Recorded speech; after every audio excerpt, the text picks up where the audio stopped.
MBBS, പിന്നെ civil service, രാഷ്ട്രീയം, പിന്നെ ഓരോന്നിൽ നിന്ന് വേറെ പെട്ടെന്ന് മാറുന്നുണ്ടല്ലോ. എടുത്ത് ഏതെങ്കിലും തീരുമാനത്തിൽ റിഗ്രറ്റ് തോന്നിയിട്ടുണ്ടോ? എങ്ങനെയാ വെച്ചാൽ ഞാനിങ്ങനെ ഇരിക്കും സന്തോഷവാനായിട്ട്. ഒരു മനുഷ്യന് റിഗ്രറ്റ് തോന്നി തുടങ്ങിയാൽ അത് അയാളുടെ ബോഡിയിലെ ആക്ടിവിറ്റീസിൽ, ഈവൻ അയാളുടെ ഫിസിക്കൽ എക്സ്പ്രഷൻസിലൊക്കെ റിഫ്ലക്റ്റ് ചെയ്യും. എനിക്ക് അങ്ങനെ റിഫ്ലക്റ്റ് ചെയ്യുന്ന എന്തെങ്കിലും ഒന്നും ഉണ്ടായിട്ട് നിങ്ങൾക്ക് കഴിഞ്ഞൊരു 3-4 ആഴ്ചയിൽ ഈ പറയുന്ന മാറ്റത്തിന് ശേഷം ഉണ്ടായിട്ടുണ്ടോ എന്ന് ആലോചിക്കുക. നമ്മൾ ആസ്വദിച്ചാണ് എന്തും ചെയ്യുന്നത്. ആ ആസ്വാദനം കൃത്യമായി മനസ്സാക്ഷിക്ക് നിരക്കുന്നതാണ് എന്ന ബോധ്യം വരാതെ ഞാൻ ഒരു തീരുമാനവും ജീവിതത്തിൽ എടുത്തിട്ടില്ല. തീരുമാനം പെട്ടെന്ന് എടുത്തു എന്ന് മസാല ദോശയ്ക്ക് ഉണ്ടതിൻ്റെ കൂടെ തീരുമാനം പെട്ടെന്ന് എടുത്ത് ഇവരോ അവരോ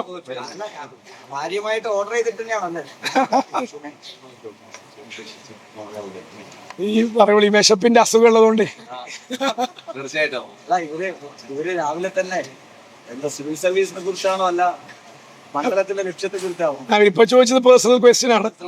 മണ്ഡലത്തിന്റെ ലക്ഷ്യങ്ങളെ പറ്റി ചോദിക്കാൻ 3 നിയമസഭാ സാമാജികർ അവിടെ ഉണ്ടല്ലോ. സ്വന്തം മണ്ഡലം പൊന്നുപോലെ നോക്കുന്നവരാണ് ഇടതുപക്ഷത്തിന്റെ. സ്വാഭാവികമായിട്ട് അങ്ങനെയാണല്ലോ.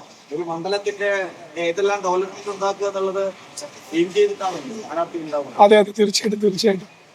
പ്രത്യേകിച്ച് യൂത്തിന്റെ താല്പര്യങ്ങൾ കൂടിയാണ് ഡിസ്കസ് ചെയ്യുന്നത്. അവിടേക്ക് എത്തിയിട്ടില്ല അവര് നമ്മുടെ ബാക്ക്ഗ്രൗണ്ട് ഒക്കെ ഒന്ന് ചെക്ക് ചെയ്തുകൊണ്ടിരിക്കുക. ബാക്ക്ഗ്രൗണ്ട് വെരിഫിക്കേഷൻ നടത്തിക്കൊണ്ടിരിക്കുകയാണ്. സൗമ്യ നാളെ ഉച്ചയ്ക്ക് ശേഷം ലീവിന്റെ ഒരു ചെറിയ ബുദ്ധിമുട്ടുണ്ടായിരുന്നു. അപ്പോ മോൾക്കാണെങ്കിൽ എക്സാംസ് ഇന്നലെ മിനിഞ്ഞാന്ന് തുടങ്ങി. അപ്പോ സൗമ്യ എൻ്റെ അടുത്ത് 14-ാം തീയതി എന്ന് പറഞ്ഞിരുന്നു. 14-ാം തീയതി നാളെയാണ്. അപ്പൊ നാളെ എത്തും. അപ്പൊ ഇന്നലെ കൂടി ഞാനത് കൺഫേം ചെയ്തിരുന്നു. പിന്നെ വോട്ട് ചെയ്തിട്ട് റിസൾട്ടിന് മുന്നേ പോകേണ്ടി വരും. 5 ദിവസത്തെ ലീവേ ഉള്ളൂ. അപ്പൊ 20-ാം തീയതി വോട്ട് ചെയ്ത ഉടനെ. സൗമ്യ ഇവിടുത്തെ വോട്ടർ കൂടിയാണ് കേട്ടോ. പാലക്കാട്ടത്തെ വോട്ടറും കൂടിയാണ് സൗമ്യ. കഴിഞ്ഞ വെറൈറ്റി ആണല്ലോ.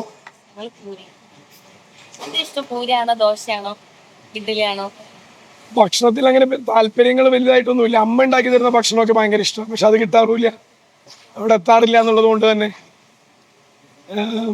എന്നാലും ഈ പറയുന്ന പോലെ നല്ല സ്ഥലങ്ങളിൽ നിന്ന് ഭക്ഷണം കഴിക്കുക എന്നുള്ളത് വലിയ താല്പര്യമുള്ള കാര്യം. അപ്പൊ അവിടുത്തെ ഭക്ഷണം തന്നെ നല്ലതായിരിക്കുമല്ലോ. എന്ത് കഴിച്ചാലും കുഴപ്പമുണ്ടാവില്ല. ആണോ? പറഞ്ഞു പഠിപ്പിക്കുകയാണ്. ഇയാളുടെ പാട്ട് ഞാൻ കേട്ടിട്ടുണ്ടല്ലോ. വിക്ടോറിയയിൽ കേട്ടിട്ടുണ്ട്, വേറെ പല പരിപാടികളിലും കേട്ടിട്ടുണ്ട്. പിന്നല്ലാണ്ട്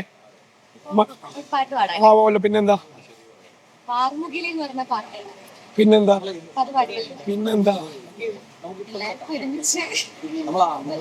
അയ്യോ, ഞാൻ കൂടിയാ ഈ ശബ്ദം കൂടി വെച്ച് കൂടിയാൽ. അല്ലെങ്കിൽ നല്ല പാട്ട് പറഞ്ഞ കേട്ടോ, ഭയങ്കര നന്നായി പാടും. ഈ പാട്ടൊക്കെ നമ്മളെ പഴയ കാലത്തേക്ക് കൊണ്ടുപോവാ പരിപാടിയാണോ നിങ്ങളുടെ അല്ലേ? പാട്ട് പഴയ കാലത്തെ മഴ, അതാ ഞാൻ പറയാൻ വന്നു. മഴയത്തെ പാട്ടാണ്. അന്ന് 2 പാട്ട്, മഴയും കാറ്റും ഒരുമിച്ചിറങ്ങിയ കാലം. മധുര നൊമ്പരക്കാറ്റും മഴയും ഒരേ സമയത്ത് റിലീസായ ഒരേ മൂഡിലുള്ള സംയുക്തയും ഒരേ മൂഡിലുള്ള 2 സിനിമകളായിരുന്നു. വർത്തമാനം മാത്രമല്ല, പാട്ടും ഭക്ഷണവും ഇവിടെ തന്നെ ഉണ്ടല്ലോ അല്ലേ?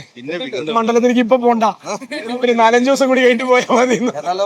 നമ്മളെ ജയത്തോടൊപ്പം ചേർന്ന് നിന്നിട്ട് പിന്നെന്താ, നമുക്ക് ഒരുമിച്ചുണ്ടാവും. നമ്മള് വന്നിട്ടുണ്ട്, നമ്മള് കഴിക്കാം. ശരി, അപ്പൊ ഞാൻ കൂടി കഴിഞ്ഞിട്ട് അങ്ങോട്ട് ഇറങ്ങും. ഗംഭീരമായിട്ട് നിങ്ങളെ സംസാരം നടക്കട്ടെ, ചർച്ചകൾ നടക്കട്ടെ. ഓക്കെ, ശരി. തുടർന്ന് ചർച്ച നടത്താനുള്ളതാണ്. സ്ഥാനാർത്ഥിക്ക് പര്യടനമുള്ളതാണ്. ഇല്ല, സമയമുണ്ട്. തീർച്ചയായിട്ടും ചർച്ച ചെയ്യാലോ, പുതിയ ഐഡിയാസ് പറയാലോ. ഓക്കെ, ശരി. ശരി. അപ്പൊ നിയമസഭയിലേക്കുള്ള എൻട്രി കൂടി ആവണേ MLA-മാരുടെ കൂട്ടത്തിലേക്ക്.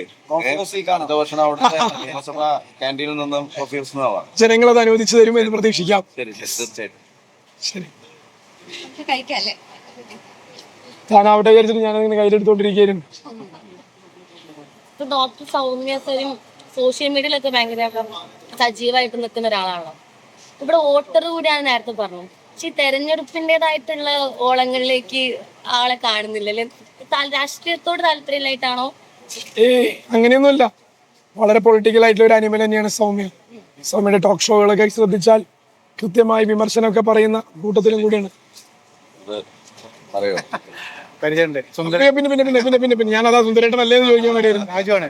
മനസ്സിലായി. സുന്ദരൻ ഒരു നമ്മുടെ ഒരു ഓഫീസിൽ ഉദ്ഘാടനം തന്നെ ഇവിടെയാണോ? കടമ്പിപ്പുറം. ഓ അവിടെയാണോ? അപ്പൊ കൂട്ടിക്കൊണ്ടുപോകാൻ ശരി പെട്ടെന്ന് വിട്ടേക്കണം. 8 മണിക്കായിരുന്നു സമയം. അയ്യോ അപ്പൊ വേഗം വിട്ടോളൂ. സൗമ്യ വളരെ കൃത്യമായ അഭിപ്രായങ്ങൾ പറയുന്ന അഗ്നി ബാബാ ഇരി വെള്ളിയാണല്ലോ. അഗ്നി നിങ്ങളുടെ ചെയർമാനും കൂടിയല്ലേ? ആ ചോദ്യം കംപ്ലീറ്റ് ചെയ്യുകയാണെങ്കിൽ സൗമ്യയുടെ രാഷ്ട്രീയ ബോധം വളരെ പേഴ്സണലൈസ്ഡ് ആയിട്ട് തന്നെ സൗമ്യ ഉണ്ടാക്കിയെടുക്കുന്നതാണ്. അതൊരു കക്ഷി രാഷ്ട്രീയത്തിലേക്ക് സൗമ്യ ഇതുവരെ ചുരുക്കിയിട്ടില്ല. എല്ലാ കാര്യത്തിലും നിലപാടുണ്ട്, അഭിപ്രായമുണ്ട്. ഭർത്താവ് മത്സരിക്കുന്നു എന്നുള്ളതുകൊണ്ട് വലിയ താല്പര്യമുണ്ട്. ആള് കോളായിട്ടും വോയിസ് ആയിട്ടും ഒക്കെ അവിടെ ഇരുന്ന് ഒരുപാട് കാര്യങ്ങൾ ചെയ്യേണ്ട. നാളെ അയാൾ പറന്നിറങ്ങുകയും ചെയ്യും. അവസാനത്തെ 5-6 ദിവസം ലീവില്ലായിരുന്നു. അപ്പൊ അതുകൊണ്ട് തന്നെ അവസാനത്തെ 6 ദിവസം കൂടെയുണ്ട്. സപ്പോർട്ടാണ്. ആളുടെ സപ്പോർട്ടാണല്ലോ നമ്മുടെ പൊതുപ്രവർത്തനത്തിലെ ശരിക്കും പറഞ്ഞാലുള്ള ഒരു ബാക്ക് ബോൺ എന്ന് പറയുന്നത്. നമ്മള് ജനങ്ങളുടെ ഇടയിൽ ജീവിക്കുന്ന ഒരാളായതുകൊണ്ട് പ്രത്യേകിച്ച് വരുമാന മാർഗങ്ങളെ പറ്റി ഞാൻ ബോധർ ചെയ്യാറില്ല. എനിക്ക് 1-2 സ്ഥാപനങ്ങൾ ഉണ്ടായിരുന്നു. ഞാനിപ്പോൾ അത് എൻ്റെ സുഹൃത്തുക്കൾ തന്നെ ഏറ്റെടുത്ത് നടത്തുന്നത്. ഞാൻ അതൊന്ന് വിഡ്രോ ചെയ്തു. സിവിൽ സർവീസ് ആസ്പിരൻസിനെ മെൻറ്റർ ചെയ്യാൻ IAS ഹോട്ട്സ്പോട്ട് എന്ന് പറയുന്ന ഒരു സംവിധാനം ഉണ്ടായിരുന്നു. അതിപ്പോൾ റീബ്രാൻഡ് ചെയ്ത് വേറെ പേരിലൊക്കെയാണ്. അപ്പോൾ സ്ഥിര വരുമാനത്തെ പറ്റി ഞാൻ ബോധേഡ് അല്ല എന്നുള്ളതാണ് സത്യം പറഞ്ഞത്. അതൊരു ബിസിനസ്സായിട്ടോ മറ്റെന്തെങ്കിലും കാര്യമായിട്ടോ ഒരു രാഷ്ട്രീയക്കാരന് വേണം എന്നുള്ള അഭിപ്രായമൊക്കെ എല്ലാവരും പറയാറുണ്ട്. പക്ഷെ നമുക്ക് അതിനോടൊരു താല്പര്യം തോന്നിയിട്ടില്ല. പിന്നെ എനിക്ക് സർക്കാരിൻ്റെ 4451 രൂപ പെൻഷൻ ഉണ്ട്. അത് മരണം വരെയും അതേ പെൻഷൻ തുകയായിരിക്കും. അത് കോൺട്രിബ്യൂട്ടറി പെൻഷൻ സ്കീമിൽ NPS എന്ന് പറയുന്നതിൽ ഒരിക്കൽ ഫിക്സ് ചെയ്താൽ പിന്നെ DA വന്ന അത് ഇൻക്രിമെന്റ് വന്ന അങ്ങനെയൊന്നും വരില്ല. അതായത് 2050-ലോ 60-ലോ ഞാൻ പറ്റുന്ന പെൻഷനും 4451 രൂപയായിരിക്കും. അമ്മ പഴമ്പാലക്കോട് സ്കൂളിലെ HM ആയിരുന്നു. LP സ്കൂളിലായിരുന്നു അമ്മ. പാലക്കാട് ജില്ലയുടെ മറ്റൊരു അറ്റാണ്. അമ്മ റിട്ടയർ ആയിട്ട് 6 വർഷമായി.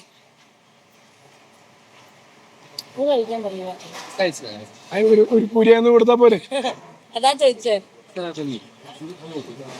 ഇന്നലെ പെട്ടെന്ന് കണ്ടു ശശി തരൂർ സാറെ പറ്റി മിടുക്കനായ ചെറുപ്പക്കാരെന്നൊക്കെയാ പറഞ്ഞു. അപ്പൊ ഈ പാർട്ടി മാറി വന്നാലും അവർക്കൊരു ഇപ്പോഴും സാറിനോട് അനുഭവം ഉണ്ടല്ലേ? അങ്ങനെയല്ല, ഈ മാറി വരിക എന്നൊക്കെ ആക്കി പറയുമ്പോഴേ ഒരു സുഖമില്ല.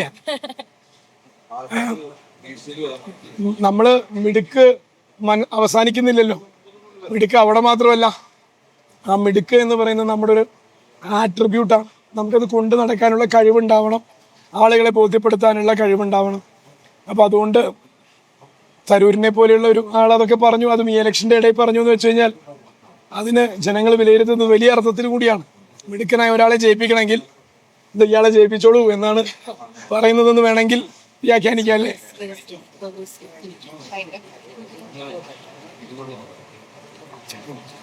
ഇയാൾ മെഡിക്കൽ കോളേജിലല്ലേ? എവിടെയാ ശരിക്കും? കോഴിക്കോട്. ആ, ഇവിടെ മെഡിക്കൽ കോളേജുമായി ബന്ധപ്പെട്ടൊക്കെ കാര്യങ്ങൾ എങ്ങനെ പോണു? നിങ്ങളെ ഹാപ്പിയാണോ മൊത്തം കാര്യങ്ങളുമായി ബന്ധപ്പെടുത്തിയൊക്കെ? കുഴപ്പമില്ല. എന്നാലും അത്യാവശ്യം ഇനി ഡെവലപ്മെന്റ്സ് വരാനുണ്ട്. നമ്മള് സെൽബ്രോയിൽ നമുക്ക് ഏതെങ്കിലും പ്രതീക്ഷയുണ്ട്. മെഡിക്കൽ കോളേജില് വിദ്യാർത്ഥികളെ വിറ്റ് നോക്കുന്നുണ്ട്. നമ്മളത് വളരെ കൃത്യമായിട്ട് ചെയ്യാനുള്ള ഇത്രയും ചെയ്തത് ഇടതുപക്ഷ സർക്കാർ ഒറ്റ നിശ്ചയദാർഢ്യത്തിന്റെ പുറത്താണ്. വെറുതെ അങ്ങ് തുടങ്ങാനുള്ള ഒരു പ്രഖ്യാപനം നടത്തി അങ്ങ് പോവുകയല്ലാതെ UDFന്റെ MLA അന്നത്തെയും തൊട്ട് മുന്നത്തെയും വരെയുള്ള MLAക്ക് അതിനോടൊരു ആത്മാർത്ഥത ഫീൽ ചെയ്തതായിട്ട് അവിടെ പഠിച്ചിറങ്ങിയവരോ അധ്യാപകരായിട്ടുള്ളവരോ നാട്ടുകാരോ പറഞ്ഞു കേട്ടിട്ടില്ല ഞാൻ. ഉണ്ടായിരുന്നു എങ്കിൽ ഇതിനേക്കാളൊക്കെ ചെയ്യാൻ അവിടെ കാരണം ഇത് വാങ്ങിച്ചെടുക്കണമല്ലോ, പിന്നാലെ നടക്കണം ചില കാര്യങ്ങൾ. റെഡ് ടേപ്പിസം അറിയാലോ. കാരണം ഇത് മിനിസ്ട്രി ഓഫ് ഹെൽത്തിന്റെ കീഴിലല്ല, ഡിപ്പാർട്ട്മെന്റ് SCST ഡിപ്പാർട്ട്മെന്റിന്റെ കീഴിലാണ്. അപ്പോൾ അത് മനസ്സിലാക്കിയെടുത്ത് അതിന്റെ ഫോർമാലിറ്റീസിന്റെ പുറകിൽ നിൽക്കാൻ താല്പര്യം കൂടി വേണമല്ലോ.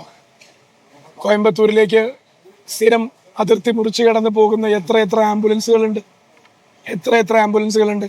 ഇതിനെയൊക്കെ നമുക്ക് ഇവിടെ തന്നെ എല്ലാവരെയും ഇവിടെ തന്നെ പരിചരിക്കാൻ പറ്റുന്ന വിധത്തിലേക്ക് പെട്ടെന്നൊരു മാറ്റം അല്ലെങ്കിൽ പോലും എല്ലാവരുടെയും അഭിപ്രായങ്ങൾ കേട്ട് മനസ്സിലാക്കി ഉത്തരവാദിത്വത്തോടു കൂടി നമ്മൾ മാറ്റും. നമസ്കാരം ഉണ്ട്. എവിടെയാ ഇനി ഇന്ന് അവിടെ ഉണ്ടോ? ഇല്ലല്ലോ. ക്ഷീണയില്ല. അടുത്ത ബുധനാഴ്ച ഈ നേരത്ത് ക്യൂ നിൽക്കായിരിക്കും. അതാ ഞാൻ ആലോചിച്ച വാച്ചെടുത്ത് നോക്കിട്ട്. എന്തായാലും ആ എനർജിയെ സമ്മതിച്ചിരിക്കട്ടെ. എന്താ ഒരു ഊർജം. ഞങ്ങളൊക്കെ പിന്നാലെ ഓടിയിട്ട് എത്തില്ല, ഓടി പോവല്ലേ, അത് കാണാൻ കിട്ടില്ല.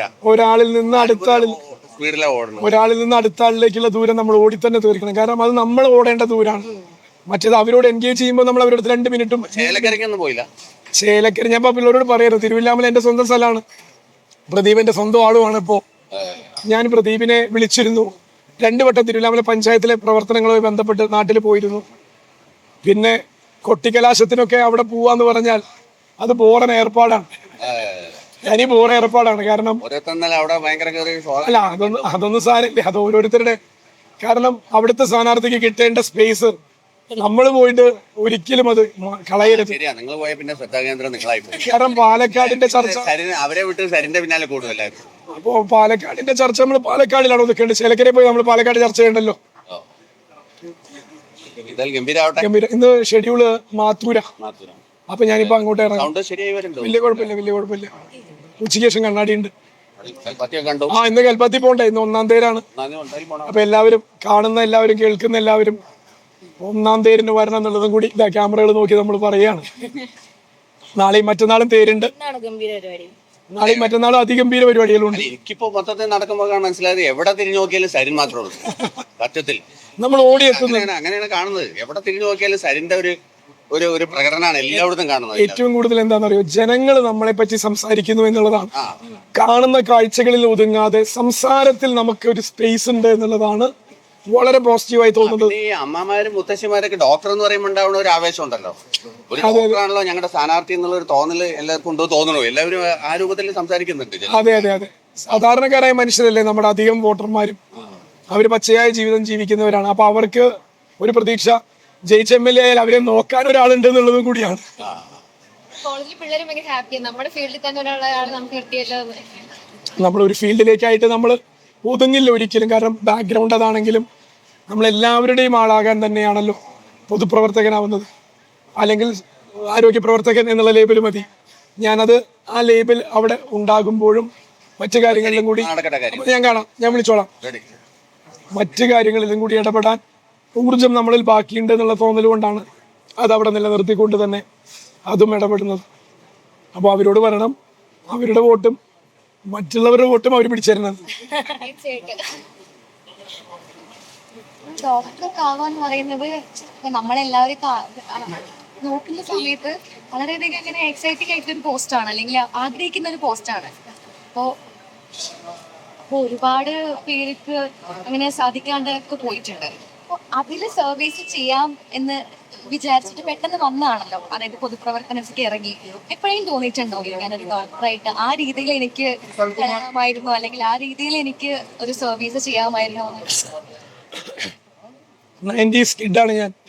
എന്ന് വെച്ചാൽ 80കളിൽ ജനിച്ചവരെയാണ് 90s കിഡ്സ് വിളിക്കുന്നത്, അല്ലാതെ 90കളിൽ ജനിച്ചവരല്ല.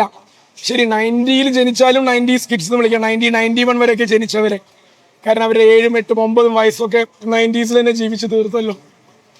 യഥാർത്ഥ 90s കിഡാണ് ഞാൻ. 83 ജനിച്ച ഒരാൾ. അപ്പോൾ 99 SSLC കഴിഞ്ഞപ്പോൾ ഈ ലോകം ഇങ്ങനെയല്ല, ഈ സാധനം ഇല്ല എന്ന് പറഞ്ഞ ജീവിതം വേറെയാണെന്നാണ് മനസ്സിലാക്കേണ്ടത്. നമുക്ക് മനസ്സിലാക്കാനും നമ്മളെ മനസ്സിലാക്കിച്ച് തരാനുമുള്ള സാഹചര്യങ്ങൾ വളരെ കുറവാണ്. അപ്പോൾ കരിയർ ചോയ്സ് എന്നുള്ള രീതിയിൽ ഒരു സാധാരണ സർക്കാർ സ്കൂളിൽ പഠിച്ചു വരുന്ന ഒരു എബവ് ആവറേജ് ആയ ഒരു വിദ്യാർത്ഥിയുടെ മുന്നിലേക്ക് വരുന്ന 2 എണ്ണം എഞ്ചിനീയറും ഡോക്ടറുമാണ്. 25 കൊല്ലം മുമ്പത്തെ കാഴ്ചപ്പാടാ പറയുന്നത്. ഇപ്പം അതൊക്കെ മാറി. നിങ്ങൾ മാറ്റിയതാണ് കേട്ടോ. ഞങ്ങളുടെ തലമുറ മാറി തന്നതോ മാറ്റിയെടുക്കാൻ തയ്യാറായതോ അല്ല.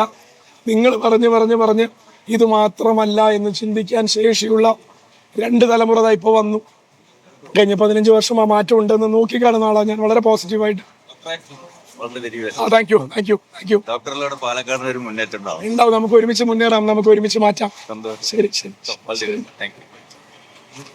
അപ്പോ അങ്ങനെ ഉള്ള ഒരു താല്പര്യത്തിൽ ഡോക്ടറായ ആളാണ് ഞാനെന്ന് ഞാൻ ആദ്യമേ സമ്മതിക്കുകയാണ്.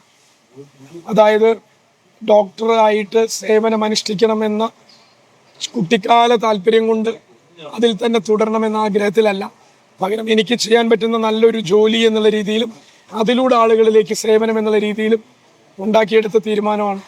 അപ്പോൾ അതുകൊണ്ട് തന്നെ മെഡിക്കൽ കോളേജ് കോഴിക്കോട് എത്തിയപ്പോൾ കണ്ട ലോകം വളരെ വിശാലമായ ലോകം. കോഴിക്കോട് കാണിച്ചു തന്ന ലോകം ആശുപത്രികളിൽ മാത്രം ഒതുങ്ങരുത് എന്ന് ഒരു ബോധ്യം ഉണ്ടാക്കിയെടുത്തു. 200 പേരിൽ 199 പേരും ഇപ്പോൾ ഡോക്ടറോ അല്ലെങ്കിൽ അതുമായി ബന്ധപ്പെട്ട പണിയാണ് എടുക്കുന്നത്. ഒരാൾ മാത്രമാണ് അല്ലാത്തതെന്നാണ് എൻ്റെ ഇതുവരെയുള്ള എൻ്റെ ബാച്ച്മേറ്റ്സുമായിട്ട് യെസ് മിനിമം ആ ഫീൽഡുമായി ബന്ധപ്പെട്ട മറ്റു കാര്യങ്ങളാണ് അവരെല്ലാവരും ചെയ്യുന്നത്. ഞാനപ്പോൾ അതൊന്ന് പൂർണ്ണമായി മാറിയത് കൊണ്ട് സമൂഹത്തിന് നഷ്ടമൊന്നും ഉണ്ടാവില്ല. മാത്രമല്ല ഏതെങ്കിലും നേട്ടം നമ്മളിലൂടെ, നമ്മുടെ മാറ്റത്തിലൂടെ, നമ്മുടെ കാഴ്ചപ്പാടിലൂടെ ഒക്കെ കൊടുക്കാൻ പറ്റുകയാണെങ്കിൽ നല്ലതെന്ന് എപ്പോഴും തോന്നിയിട്ടുണ്ട്. നേരത്തെ ഫോൺ എടുത്തിട്ട് അതൊന്നും ഇല്ലാന്ന് പറഞ്ഞല്ലോ. പൊതുവെ എല്ലാവർക്കും ഉള്ളൊരു പരാതിയാണ് യൂത്ത് വെറും ഫോണും മന്തിയിലും മാത്രം ഒതുങ്ങുകയെന്ന്. ഞങ്ങൾക്ക് ഇങ്ങനെ ഒരു അഭിപ്രായമില്ല. ഞാൻ ആ അഭിപ്രായമല്ല പറഞ്ഞത്, ഇതില്ലാത്ത കാലം എന്നുള്ളതിന്റെ ഡിഫറൻഷിയേഷൻ കൊണ്ടുവരാൻ വേണ്ടിയാണ്. നിങ്ങളെ പറ്റി, ഈ തലമുറയെ പറ്റി ഞാൻ എപ്പോഴും പോസിറ്റീവായി മാത്രം കാണുന്ന ആളാണ്. നിങ്ങളെ കുറ്റം പറയുന്നവർക്ക് ഈ കാലഘട്ടത്തിനെയും നിങ്ങളെയും മനസ്സിലാക്കാൻ പരാജയപ്പെട്ടു പോകുന്നത് കൊണ്ടാണ്. അത് അവരുടെ പരാജയമാണ്, നിങ്ങളുടെ പരാജയമല്ല എന്നാണ് ഞാൻ എപ്പോഴും കുട്ടികളോട് പറയാറുള്ളത്. നിങ്ങൾ ഒരു പക്ഷേ ഓരോ കാലത്തും ഉണ്ടായ തലമുറകളിൽ ആ കാലവും തലമുറയും തമ്മിലുള്ള ആ പൊരുത്തത്തിൽ ഏറ്റവും മികച്ചു നിൽക്കുന്നവരാണ് നിങ്ങളെന്ന് വിശ്വസിക്കുന്ന ആളാണ് ഞാൻ. നിങ്ങളെ അന്നില്ലാത്തതിൻ്റെ പേരിലോ അന്നുണ്ടായിരുന്നത് ഇപ്പം നിങ്ങൾ നഷ്ടപ്പെടുത്തി കളഞ്ഞു എന്നുള്ളതിൻ്റെ പേരിലോ ഒക്കെ വിമർശിക്കുന്നവരടുത്ത് നല്ല നമസ്കാരം മാത്രം നൽകുക. കാരണം അവർക്കിപ്പോഴും നേരം വെളുത്തിട്ടില്ല. ഈ കാലത്തിൽ ഈ കുട്ടികൾ ചെയ്യുന്ന ഉത്തരവാദിത്തത്തോടു കൂടി നിങ്ങൾ ഏറ്റെടുക്കുന്ന പലതിനെയും അവർക്ക് മനസ്സിലാക്കാൻ കഴിയുന്നില്ല. ആൺപെൺ സൗഹൃദങ്ങളെ വിലയിരുത്താൻ പോലും പരാജയപ്പെട്ടു പോകുന്നവരിപ്പോഴും ഉണ്ട്. നമ്മുടെ കാഴ്ചയുടെ പരിമിതിയും കൂടിയാണ്. അതിനെല്ലാവർക്കും വേണ്ടി ഞാൻ ക്ഷമ കൂടി ചോദിക്കുകയാണ് നിങ്ങളോട്. ഒരു മസാല ദോശയും കൂടി കഴിക്കും. ഇനി ഒരു സ്ഥലം കൂടി പോകണ്ട, അവിടുന്ന് അടുത്ത masala dosa. MBBS civil service ഒക്കെ ഭയങ്കര ഇന്റലക്ച്വൽ ആയിട്ട് ഭയങ്കര പഠിപ്പി ആ ഒരു സാധനമാണോ? അല്ലാന്ന് ഇപ്പൊ മനസ്സിലായില്ലേ? ഇതിൽ കൂടുതൽ എന്ത് തെളിവാണ് ഞാൻ പറയാ?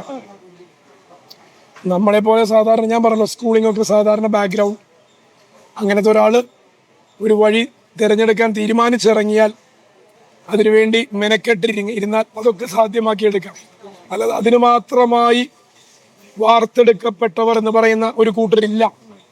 നമ്മളൊക്കെ ആ മോൾഡിലുള്ളവർ തന്നെയാണ്. പക്ഷെ ആ മോൾഡാണ് എൻ്റെ മോൾഡ് എന്ന് നമ്മൾ തിരിച്ചറിഞ്ഞ് അതിൻ്റെ പുറകിൽ നിൽക്കണം. അത്രേ ഉള്ളൂ.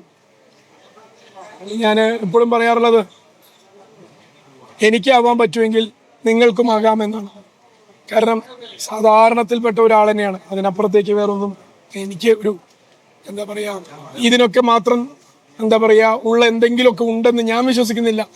ഉള്ളതിനെ ഇതിനൊക്കെ വേണ്ടി മാറ്റിയെടുക്കുക, ഒരുക്കിയെടുക്കുക. ഇതാണല്ലോ നമ്മൾ എവർ പ്രിപ്പയർഡ് എന്നുള്ള ഒരു മോട്ടോ വേണമെങ്കിൽ നമുക്ക് എല്ലായ്പ്പോഴും തയ്യാർ എന്നുള്ളൊരു മോട്ടോ വേണമെങ്കിൽ ജീവിതത്തിൽ കൈമുതലൊക്കെ കാര്യത്തിലും അതിനാ മോട്ടോ തന്നെ എവർ പ്രിപ്പയർഡ്. അത് രാത്രി ഉറക്കം വരെ കുറവായിപ്പോ.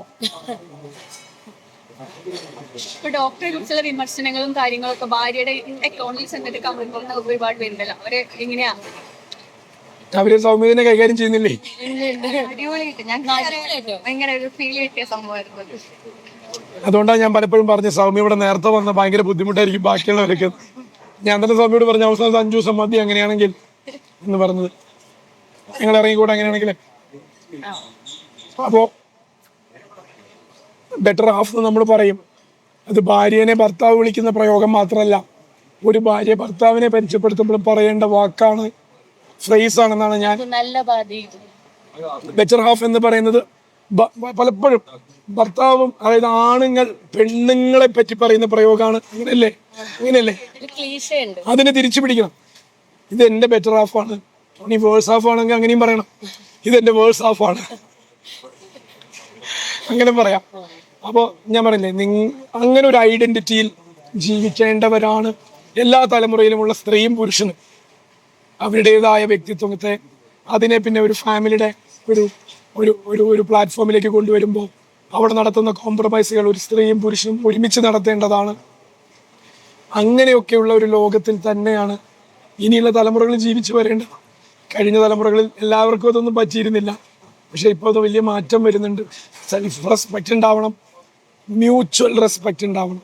ഇത് രണ്ടുമാണ് കൈമോശം വരാൻ പാടില്ലാത്ത രണ്ട് ഗുണങ്ങൾ. അവനവനോടൊരു മതിപ്പ് തോന്നണം നമുക്ക്.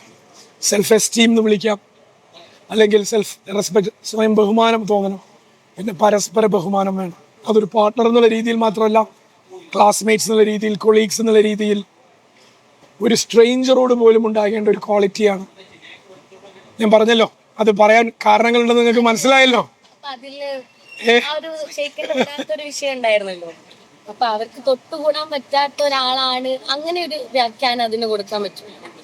ഞാനതിനെ അങ്ങനെയൊന്നും, അതായത് പേടിയാണ് ബേസിക്കലി. പേടി കൊണ്ടാണ് ഇങ്ങനെ ആളുകൾ വിഡ്രോൺ ആവുന്നത്. ലൈഫിൽ നമ്മൾ വിഡ്രോൺ ആവുക എപ്പോഴും പേടിക്കുമ്പോഴല്ലേ, എന്നിട്ട് പിന്നെ ന്യായീകരണം പറയലല്ലേ. അതുകൊണ്ട് പേടി കുടുങ്ങിയവരോട് നമ്മൾ എന്താ പറയുക? അവർ പേടിച്ചുകൊണ്ടിരിക്കട്ടെ. 23-ാം തീയതി അവരുടെ പേടി മാറും, അവർക്ക് അവരുടേതായ കാര്യങ്ങളിലേക്ക് പിന്നെ തിരിച്ചു പോകാം. അപ്പം എന്നാലേ ഇനി വർത്തമാനം പറഞ്ഞിരിക്കുന്നു. ഇനിയും കോഫി കുടിക്കാനും ഇത് തീർക്കണം. സന്തോഷിക്കൊക്കെ കഴിക്കാൻ ഞങ്ങളുടെ കൂടെ ഇനി ഉണ്ടാവും എന്ന് വിചാരിക്കുന്നു. ഇവിടെയൊക്കെ തന്നെ കാണും. അപ്പൊ ശരി, ബൈ ബൈ ബൈ. പോട്ടെ, ക്യാമ്പയിൻ ഉണ്ട്.